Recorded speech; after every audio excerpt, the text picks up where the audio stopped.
Hello students. In last lectures we complete flip-flop and registers. Flip-flop is stores only one bit at a time, either 0 or 1, and registers are the group of flip-flops. Next point of this chapter is counters. Counters are the special kind of registers designed to count the number of clock pulses arriving at its input. जे काउंटरच्या इनपुटला ज्या clock pulses येतील त्या count करण्याचं काम कोण करतो? काउंटर करतो. हा स्पेशल काइंड ऑफ रजिस्टर असल्यामुळे त्यामध्ये काय असतात? फ्लिपफ्लॉप्स असतात. These counters are used in the applications of counters are first application is the to count the number of clock pulses जसं आपण डेफिनेशन मध्ये बघितलं.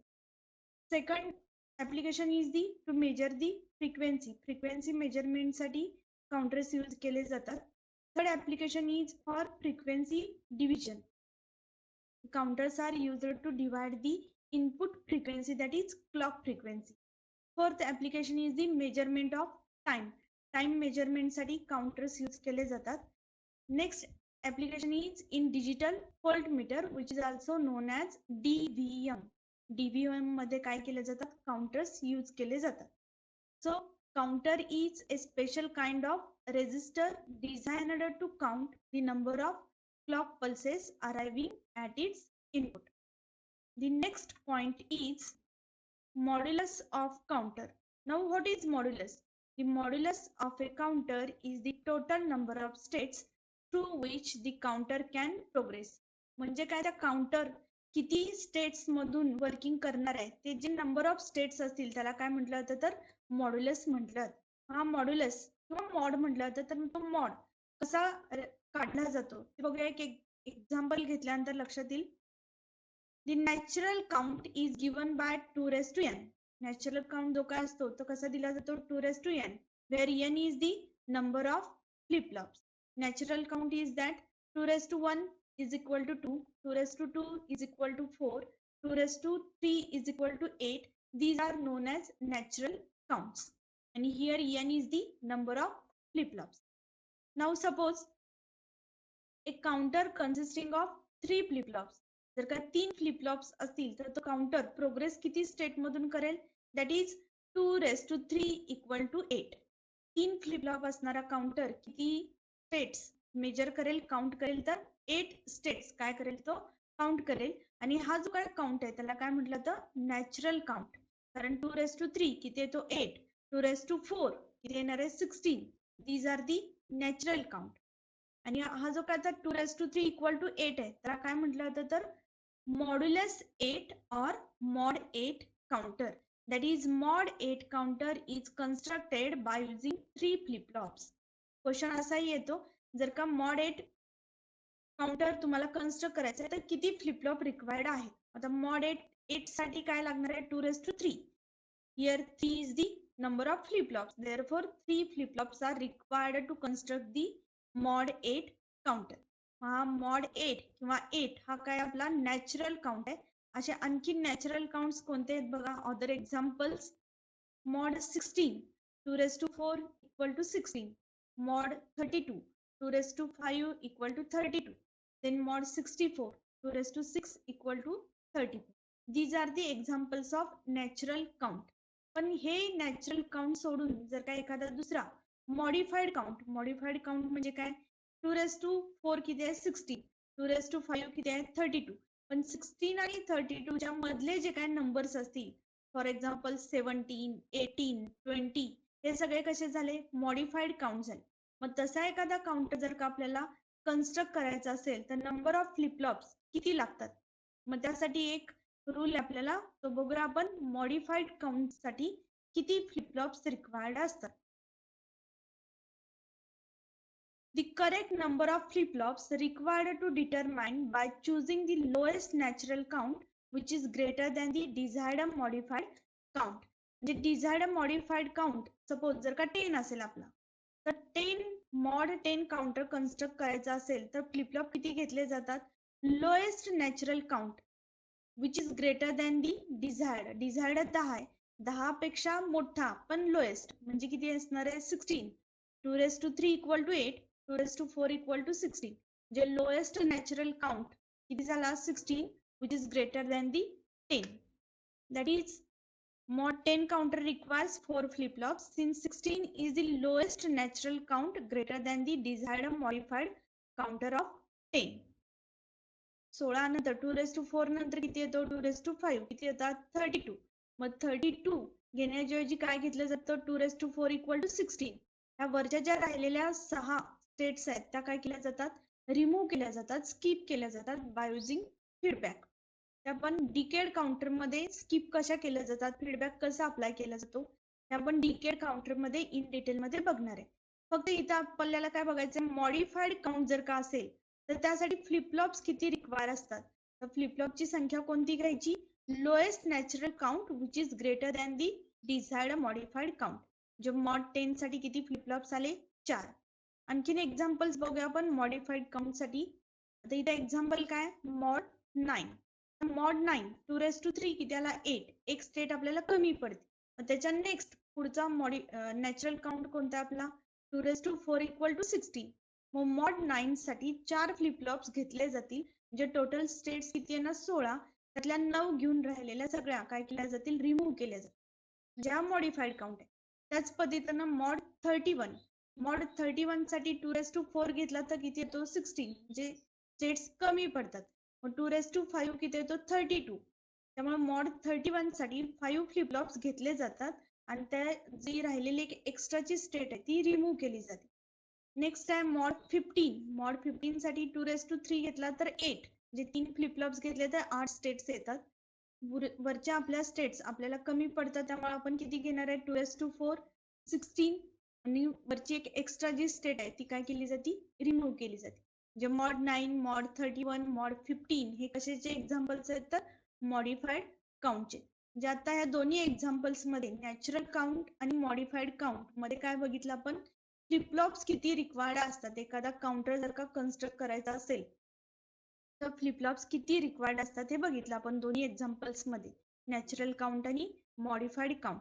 नेक्स्ट पॉइंट आपण बघायचं आता types of counters. The types of counters त्यामध्ये first type आहे आपला रिपल और असिंक्रोनस काउंटर.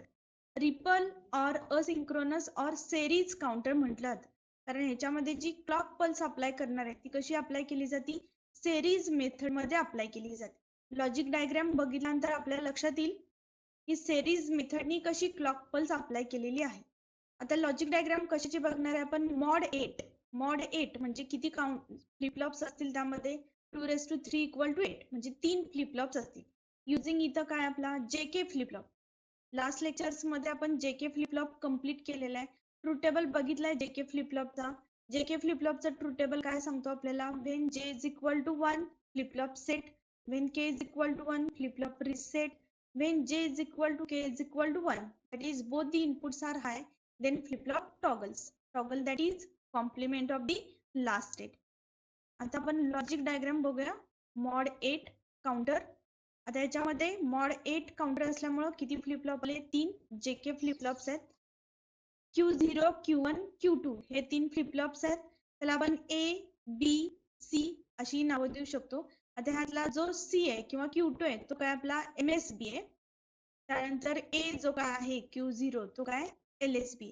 आता तिन्ही फ्लिपफ्लॉपचे जे J आणि K इनपुट्स आहेत ते कुठे अप्लाय केलेत आपण हाय व्होल्टेजला दॅट इज प्लस VCC ला अप्लाय केलेले आहेत. J0 K0 J1 K1 then J2 K2 कुठे अप्लाय केलेले आहेत लॉजिक 1 ला अप्लाय केलेले आहेत. म्हणजे सगळे J आणि K इनपुट्स कुठे आहेत हाय वरती आहेत त्यामुळे फ्लिपफ्लॉप्स कसे होणार आहेत टॉगल होणार आहेत. Toggle that is complement of the last state. Last स्टेटला तो जर का 0 वरती असेल तर नेक्स्ट क्लॉक पल्स अप्लाय केल्यानंतर तो कुठे होणार आहे 1 ला आणि आधी जर का तो 1 वरती असेल तर नेक्स्ट क्लॉक पल्सला तो काय होईल 0. ह्याला काय म्हटलं तर टॉगलिंग. त्यामुळे क्लॉक कशा अप्लाय केले बघा काय दाखवलं ह्याला काय म्हणतो आपण बबल अप्लाय केलेले म्हणजे क्लॉक असले निगेटिव्ह क्लॉक अप्लाय केलेली. निगेटिव्ह क्लॉक अप्लाय केले म्हणजे सगळे ट्रान्झिशन होतील निगेटिव्ह एजला होतील. आता निगेटिव्ह एज म्हणजे काय असती when clock goes from high to low. Clock मध्ये आपण इथे मध्ये जे एरो आहे ते काय निगेटिव्ह एज दाखवतात क्लॉक पल्सची म्हणजे निगेटिव्ह क्लॉक अप्लाय केलेली असल्यामुळे सगळे ट्रान्झिशन निगेटिव्ह एजला होतात. निगेटिव्ह एज म्हणजे काय? When clock goes from high to low, ह्याला काय म्हणतो आपण? निगेटिव्ह एज किंवा trailing edge. Negative clock apply केल्यामुळं काय होतं? सगळे ट्रान्झिशन्स निगेटिव्ह एजला होतात. The output of first flip-flop, that is Q0, is applied as negative clock to the second flip-flop, and the output of second flip-flop is applied as clock to the third flip-flop. Third फ्लिपफ्लॉपला पण negative clock आहे, त्यामुळे third flip-flop जो C आहे त्याचे transitions पण कुठं होणार आहेत? निगेटिव्ह एजला होणार आहेत. बी जो सेकंड फ्लिपफ्लॉप आहे त्याचे ट्रान्झिशन्स पण कुठं होतील? निगेटिव्ह एजला होतील. Then the transitions of first A flip-flop is depends on this input clock. The transitions of this B flip-flop depends on the output of A flip-flop, and the transitions of C flip-flop depends on the output of this B flip-flop. म्हणजे ए कधी C कधी change होणार आहे? When B changes, B changes when A changes, and A changes after the each clock pulse. आता ते working बघूया आपण. First flip flop घेऊया A flip flop, that is Q0.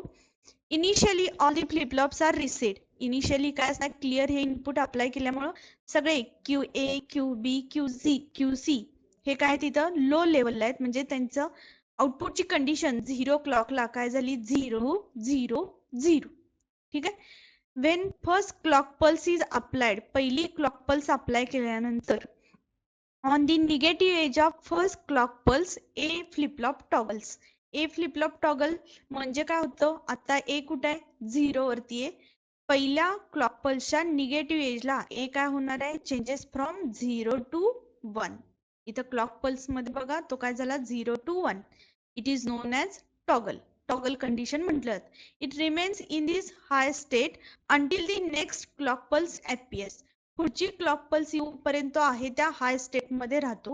Wien the negative edge of second clock pulse arrives, then it again toggle. Toggle that is it is now 1, it goes to 0. हा second clock पल्सच्या negative एजला तो काय झाला? 1 पासून 0 ला आला. हा 0 कुठपर्यंत राहणार आहे? जोपर्यंत नेक्स्ट क्लॉक पल्स अप्लाय होत नाही तोपर्यंत. हे आपण कुठं बघतोय? फ्लिपफ्लॉप ए च्या बाबतीत. कारण जी इनपुट क्लॉक पल्स आहे ती डायरेक्ट कुठं अप्लाय केली आपण? फ्लिपफ्लॉप ए ला अप्लाय केलेले. त्यामुळे फ्लिपफ्लॉप ए जो काय आहे तो काय होतो? Toggle after each clock pulse. प्रत्येक क्लॉक पल्सच्या निगेटिव्ह एजला तो काय होत गेलाय? टॉगल होत गेलेला आहे. आता इथं 0 आहे. नेक्स्ट क्लॉक पल्सला तो काय झाला? 1. अगेन नेक्स्ट पुढच्या क्लॉक पल्सला, चौथ्या क्लॉक पल्सला तो काय झाला? 1 टू 0. पाचव्या क्लॉक पल्सला तो काय झाला? From 0 to 1. सहाव्या क्लॉक पल्सला काय झालाय? 1 टू 0. सातव्या क्लॉक पल्सला काय झाला? 0 टू 1. आठव्या क्लॉक पल्सला काय झाला? 1 to 0. That is flip flop A toggles after each clock pulse. ठीक आहे. आता नेक्स्ट जो फ्लिपफ्लॉप बी आहे किंवा Q1 जो आहे त्याची क्लॉक पल्स कुठून आलेली आहे? आउटपुट ऑफ फ्लिपफ्लॉप ए और Q0. मग आता आपण कन्सिडर ही इनपुट क्लॉक पल्स कन्सिडर करणार नाही. आता कन्सिडर काय करायचं आपण? हे QA चं आउटपुट जे आहे ते कन्सिडर करायचं. कारण हे QA चं आउटपुट ऍज अ क्लॉक म्हणून कुठे दिलेलं आहे? QB किंवा Q1 ला दिलेलं आहे. आता इथं बघा QB कधी टॉगल होणार आहे? त्याला निगेटिव्ह क्लॉक पल्स अप्लाय केले, त्यामुळे ए मध्ये जेव्हा निगेटिव्ह चेंज असेल तेव्हा बी काय होईल? टॉगल होईल. आता ए मध्ये निगेटिव्ह चेंज कधी होतंय? वेवफॉर्म मध्ये बघायचं. ए मध्ये निगेटिव्ह चेंज कधी होत आहे? After 2 clock pulses, 1 2. दुसऱ्या क्लॉक पल्सला काय येतं? त्याचं निगेटिव्ह एज येतं. मग तोपर्यंत बी चं आउटपुट आहे ते इनिशियली 0 होतं, ते 0 आहे तसंच राहणार आहे. बी टॉगल कधी होतो? After 2 clock pulses. दुसऱ्या क्लॉक पल्सला तो काय होणार आहे? Toggles from 0 to 1. हा 1 आहे तो कुठपर्यंत राहणार आहे? जोपर्यंत ए ची निगेटिव्ह एज येत नाही तोपर्यंत. निगेटिव्ह एज का? तर इथं काय अप्लाय केलं आपण? निगेटिव्ह क्लॉक अप्लाय केलेली आहे. त्यामुळे ए मध्ये जोपर्यंत निगेटिव्ह एज येत नाही तोपर्यंत तो कसा राहणार आहे? हाय वरती राहणार आहे. जेव्हा ए ची निगेटिव्ह एज येईल तेव्हा तो काय होईल? 0. 1 to 0. Again it remains in 0 state or low state until the negative edge on A occurs. A वरती निगेटिव्ह एज कधी आला? सहाव्या क्लॉक पल्सला आलेली आहे. तेव्हा बी काय होतो? Toggles from 0 to 1. Again, it remains in high condition until the next negative edge of A flip-flop appears. It appears at the 8th clock pulse. 8व्या क्लॉक पल्सला याची निगेटिव्ह एज आली, त्यामुळे बी काय होतं तिथं 1 to 0. म्हणजे फ्लिपफ्लॉप बी टॉगल कधी झाला आफ्टर 2 क्लॉक पल्सेस. वेवफॉर्म मध्ये बघा आता फ्लिपफ्लॉप बी ची जी काय निगेटिव्ह एज आहे ती इथं दाखवली आपण एरोनी निगेटिव्ह एज. आता फ्लिपफ्लॉप बी चं जे आउटपुट आहे ते कुठं अप्लाय केले आपण as a negative clock to the flip flop C. आता इथं सी चं वर्किंग बघताना आपण इनपुट क्लॉक त्यानंतर आउटपुट ऑफ ए कन्सिडर करणार नाहीये, फक्त आता कन्सिडर काय करायचं आपल्याला फ्लिपफ्लॉप बी ची आउटपुट कंडिशन कन्सिडर करायची, कारण फ्लिपफ्लॉप बी चं जे आउटपुट आहे ते ऍज अ क्लॉक म्हणून फ्लिपफ्लॉप सी ला अप्लाय केलेला आहे. आता फ्लिपफ्लॉप सी ची फ्लिपफ्लॉप बी ची जेव्हा निगेटिव्ह एज येणार आहे तेव्हा सी काय होतो टॉगल होतो. फ्लिपफ्लॉप बी ची निगेटिव्ह एज कधी येते बघा आफ्टर 4th क्लॉक पल्स. 4थ्या क्लॉक पल्सला फ्लिपफ्लॉप बी काय झालंय निगेटिव्ह एज मध्ये आलेला आहे. तोपर्यंत फ्लिपफ्लॉप सी काय राहील आहे त्या कंडिशन मध्ये, म्हणजे इनिशियली तो 0 होता, 0 वरती राहणार आहे. मग 4थ्या क्लॉक पल्सला सी काय होणार आहे toggle. It goes from 0 to 1. It remains in that one state until the next negative age of flip-flop B occurs. Flip flop B ची निगेटिव्ह पुढची एज कुठे येते 8व्या क्लॉक पल्सला, आणि तेव्हा फ्लिपफ्लॉप सी काय होतो टॉगल टॉगल फ्रॉम 1 to 0. म्हणजे flip-flop C toggle कधी झाला after 4th clock pulse. Flip-flop A toggle after each clock pulse. Flip-flop B toggle after 2 clock pulses. Flip-flop C toggle after 4 clock pulses. म्हणून हा जो काय counter आहे, काउंटरला काय म्हटलं जातं फ्रिक्वेन्सी डिवायडर. ऍप्लिकेशन्स मध्ये पण आपण बघितलं फ्रिक्वेन्सी डिवायडर म्हटलं जातं त्याला. मग फ्लिपफ्लॉप ए जो का आहे पहिला LSB मधला फ्लिपफ्लॉप, तो काय करेल divides the clock frequency by 2. Then flip-flop B divides the clock frequency by 4. Then flip-flop C divides the input frequency by 8. Therefore, it is known as frequency divider.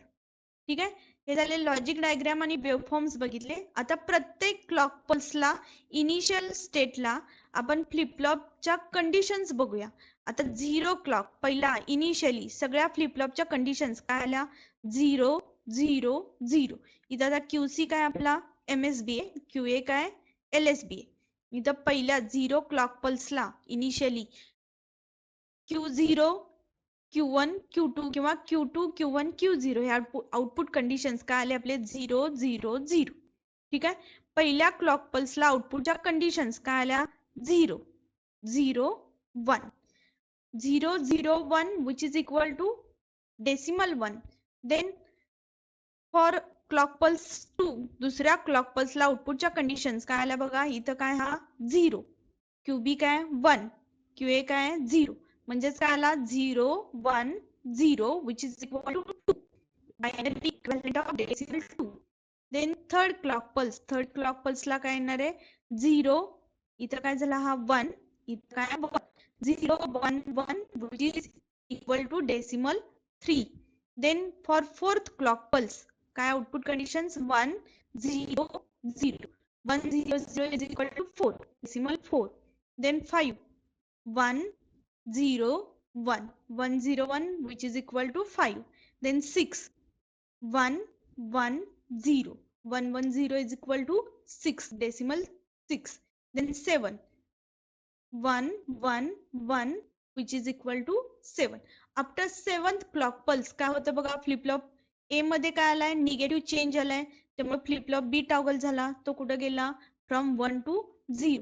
परत इथं फ्लिपफ्लॉप बी मध्ये negative change आलाय त्यामुळे C toggle होणार, it goes from 1 to 0. म्हणजे 8व्या clock पल्सला इथं काय आल्या आउटपुटच्या कंडिशन 0 0 0. म्हणजे ह्या काउंटरनी मॉड 8 काउंटरनी काउंट किती केला 0 to 7, म्हणजेच किती 8 क्लॉक पल्सेस काउंट केल्या. आणि आफ्टर 7th क्लॉक पल्स किंवा 8व्या क्लॉक पल्सला तो काय झाला रिसेट झाला, परत काय आला 0 0 0.